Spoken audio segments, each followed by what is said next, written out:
bonsoir. Bienvenue à la séance ordinaire du 12 janvier 2021.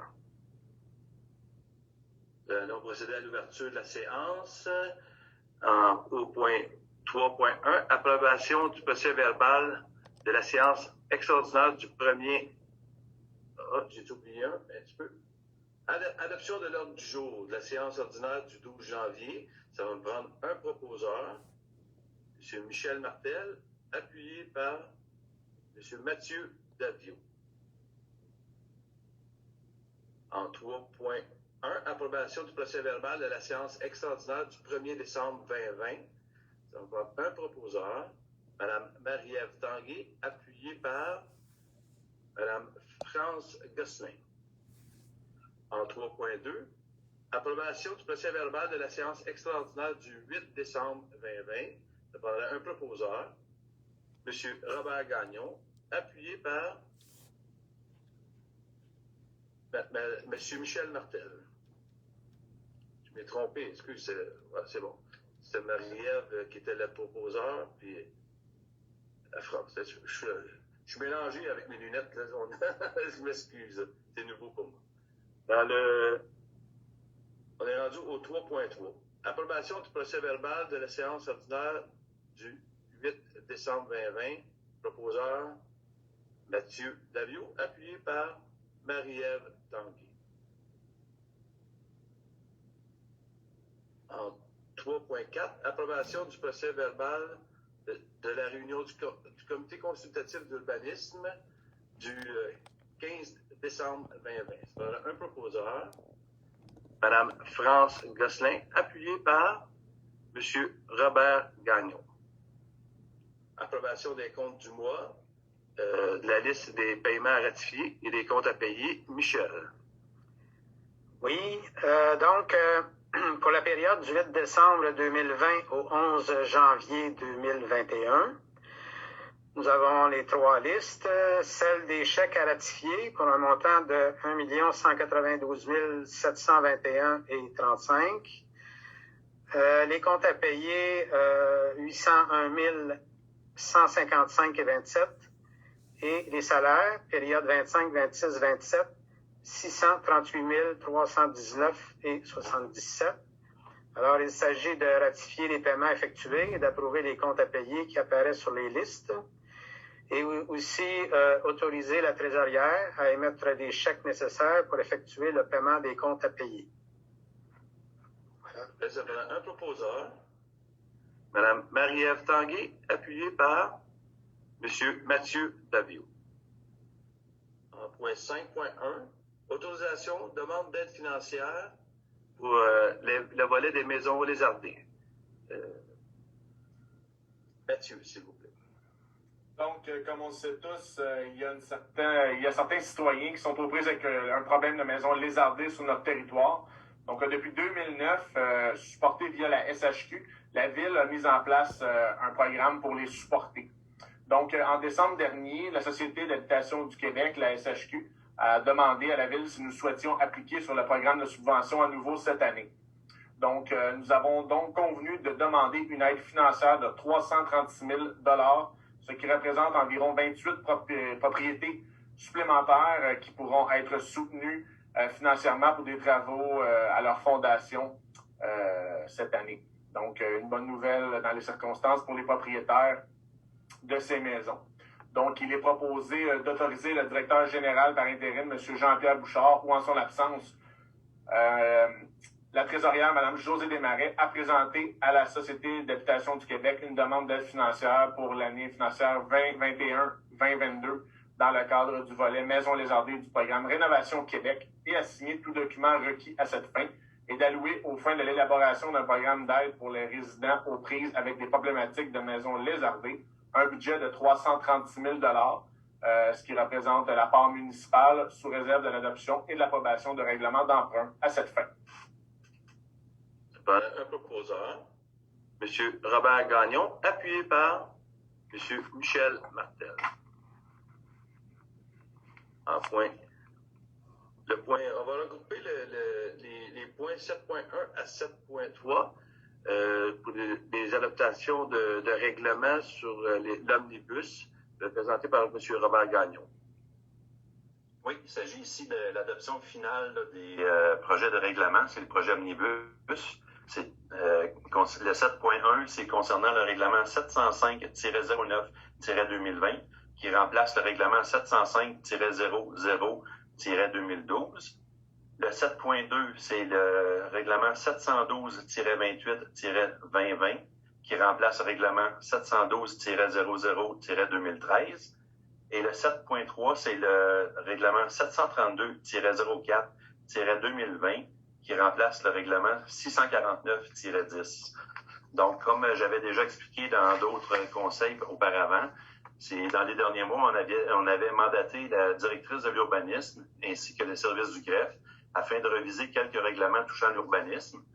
Ces règlements-là étaient désuets, il y avait des erreurs de référence ou d'orthographe, puis le passage également de municipalité à ville qui nous obligeait à modifier le règlement. Donc, il n'y avait rien dans ce projet de règlement-là qui venait brimer le citoyen. Au contraire, c'est une façon améliorée d'application des règlements pour les citoyens.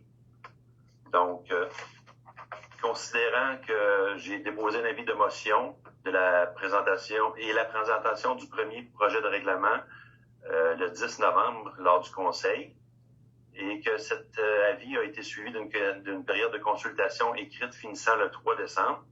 Considérant qu'aucun citoyen ne s'est manifesté lors de cette période de consultation écrite, il y a eu également le dépôt du deuxième projet de règlement le 8 décembre dernier, au dernier Conseil. Cette adoption a été suivie d'une période de demande de participation à un référendum qui s'est terminée le 28 décembre. Puis encore là, il n'y a aucune demande de participation. Il n'y a eu aucun citoyen qui a été inscrit à une demande pour faire modifier quelque chose.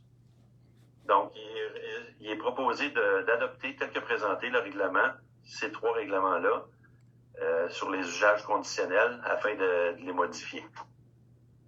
On va prendre un proposeur pour le point 7.1, 7.2 et 7.3, qu'est-ce que Robert vient d'énumérer. Un proposeur, Mme France Gosselin, appuyé par M. Mathieu Daviau.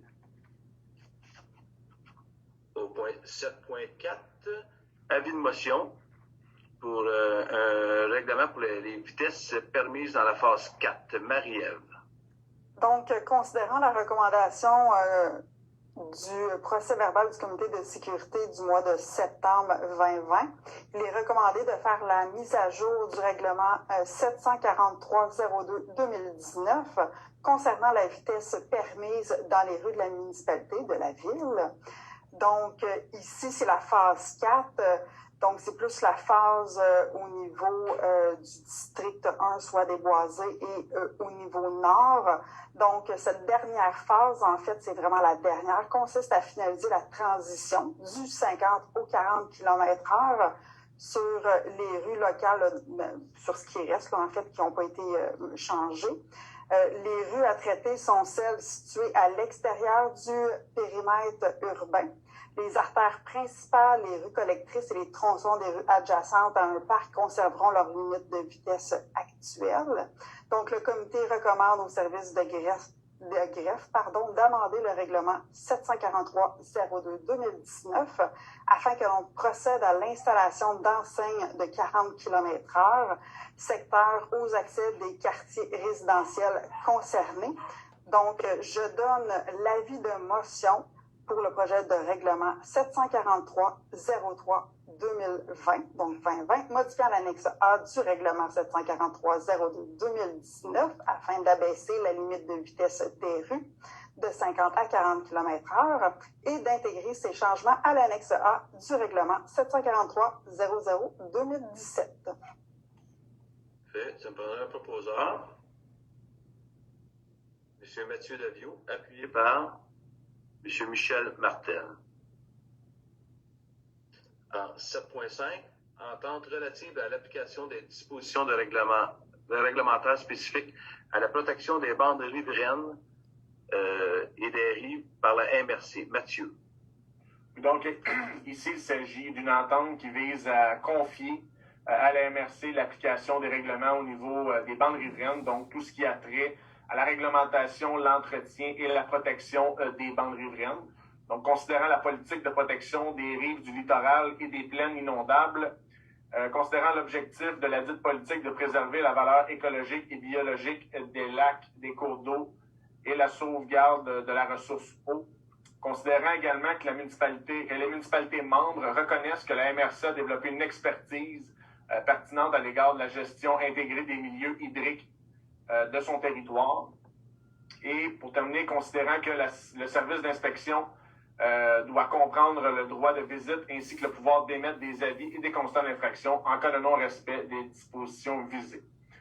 Il est donc proposé d'autoriser le maire, M. Stéphane William, et le greffier par intérim, M. René Tousignan, à signer pour et au nom de la Ville l'entente relative à l'application des dispositions réglementaires spécifiques à la protection des bandes riveraines et des rives par la municipalité régionale de comté Marguerite-Diouville. Par un proposeur, M. Robert Gagnon, appuyé par Mme France Gosselin.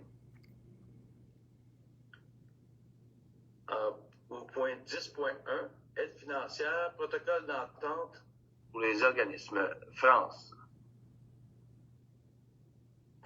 Excusez-moi.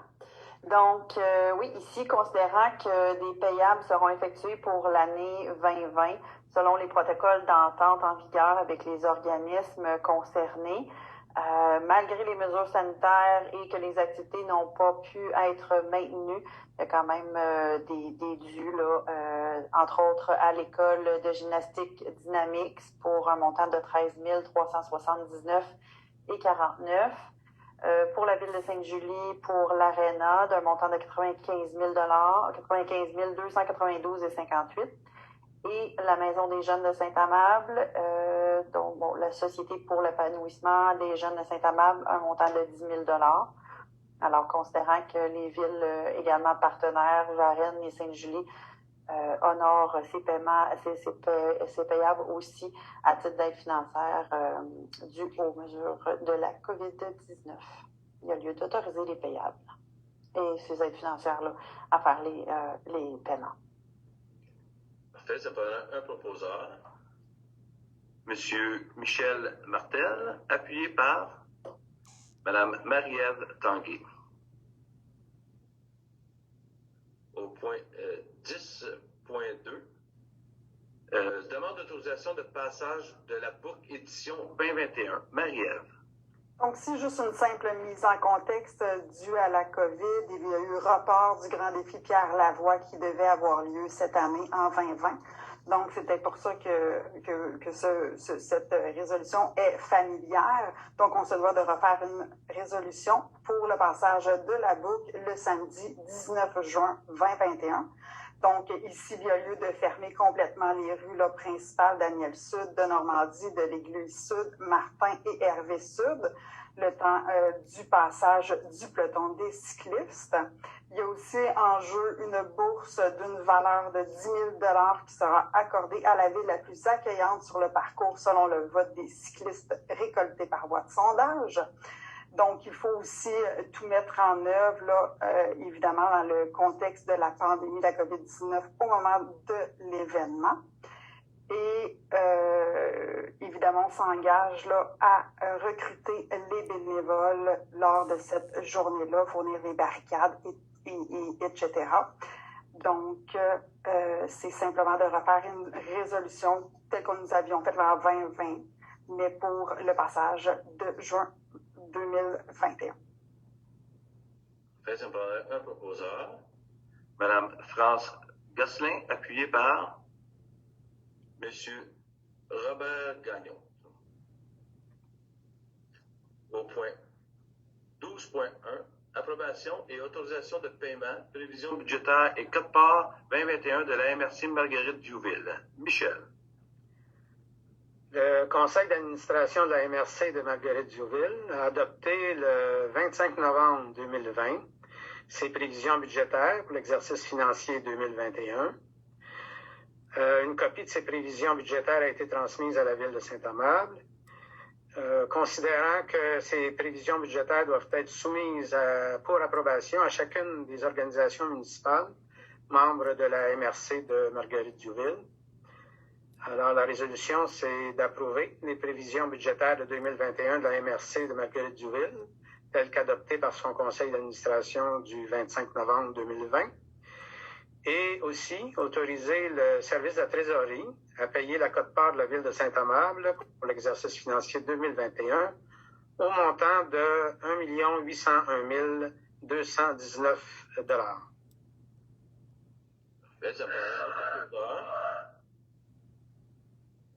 Monsieur Robert Gagnon, appuyé par Monsieur Mathieu Davio. Au point 13.1, demande d'autorisation d'usage conditionnel pour les terrasses du Merle Bleu. Robert. Oui, il s'agit ici là, d'une demande de modification de l'usage conditionnel juste avant la construction du bâtiment. C'est des modifications mineures. Là. La première modification, ça touche l'implantation et la volumétrie du bâtiment accessoire de type remise. La deuxième modification, c'est concernant les espaces de stationnement et autres aménagements accessoires. Et la troisième modification, c'est quant à l'emplacement du site de dépôt à neige usé.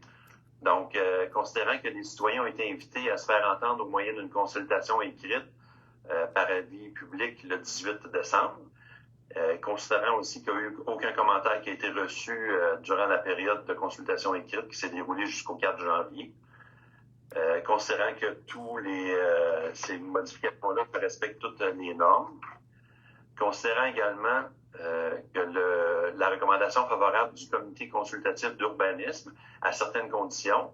Donc, la condition, c'est que le plan d'aménagement paysager soit mis à jour préalablement à l'émission du permis de construction, de sorte que les nouvelles plantations soient démontrées. Donc, il est proposé d'accepter la demande d'autorisation d'un usage conditionnel, numéro 2020-011-UC, conditionnellement à ce que le plan d'aménagement paysager soit mis à jour préalablement à l'émission du permis de construction, de sorte que les nouvelles plantations soient démontrées.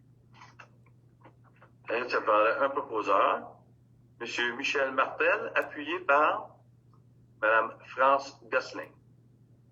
En 13.2, demande de délégation mineure pour le 184 rue Bourgeois. France.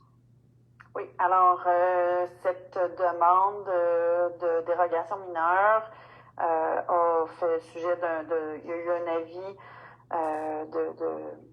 que les citoyens considérant que les citoyens ont été invités à se faire entendre au moyen d'une consultation et qu'aucun commentaire n'a été reçu pendant la période de consultation donnée, que la dérogation mineure porte sur l'article 189 du règlement de zonage numéro 712-00-2013 et ses amendements, soit de la régularisation de l'implantation d'une piscine hors terre existante, disposant d'une marge de recul à 1,07 m par rapport au bâtiment principal, alors que celle-ci doit être de 1,5, donc il y a une distance insuffisante de 0,43 m, que la demande respecte les objectifs du plan d'urbanisme, que la dérogation ne semble pas porter atteinte à la jouissance d'un droit de propriété des propriétaires des immeubles voisins, considérant qu'un préjudice sérieux pourrait être causé au requérant si la dérogation était refusée. Il y a lieu de recommander, sous la recommandation favorable du comité consultatif d'urbanisme, il y a lieu d'accepter la demande de dérogation mineure. Par contre, il y a quand même deux conditions importantes que le comité consultatif avait relevées. Soit que le requérant doit procéder à l'installation d'un dispositif de barrure de la fenêtre qui donne sur le patio attenant à la piscine, puisque justement la norme de distance est plus courte que la normale. On veut s'assurer qu'il n'y ait pas d'incident qui soit causé. Et aussi, la deuxième condition, c'est que la présente dérogation mineure est uniquement pour régulariser la présente piscine hors terre et advenant le remplacement de celle-ci, il va falloir que la nouvelle piscine et l'aménagement du patio soient conformes à la réglementation. Parfait, ça me paraît un proposeur.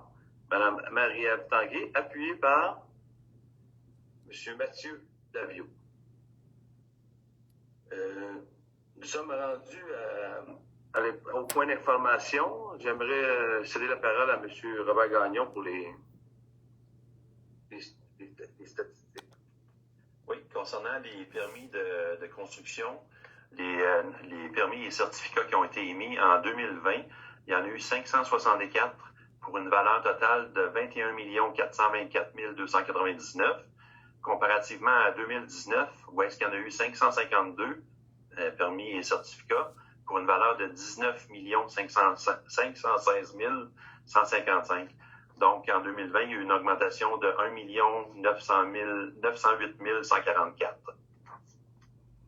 C'est bien. On est rendu à la période de questions. On n'a pas reçu de questions. Je pense que c'est la première fois que ça nous arrive depuis qu'on est en séance ordinaire. Ben, j'aimerais en profiter aussi, si les mesures sanitaires le permettent, là, pour le 19 juin, comme Marie-Ève l'a mentionné tantôt, d'inviter la population à participer en grand nombre pour le défi Pierre Lavoie, pour la boucle. Naturellement, si les mesures sanitaires le permettent, là, ça va être une super belle activité pour nos citoyens, puis une belle vitrine pour notre ville également. Donc, on est rendu à la levée de l'Assemblée. Ça me prendrait un proposeur, Mme Marie-Ève Tanguay, appuyée par Mme France Gosselin. Merci beaucoup et bonne soirée.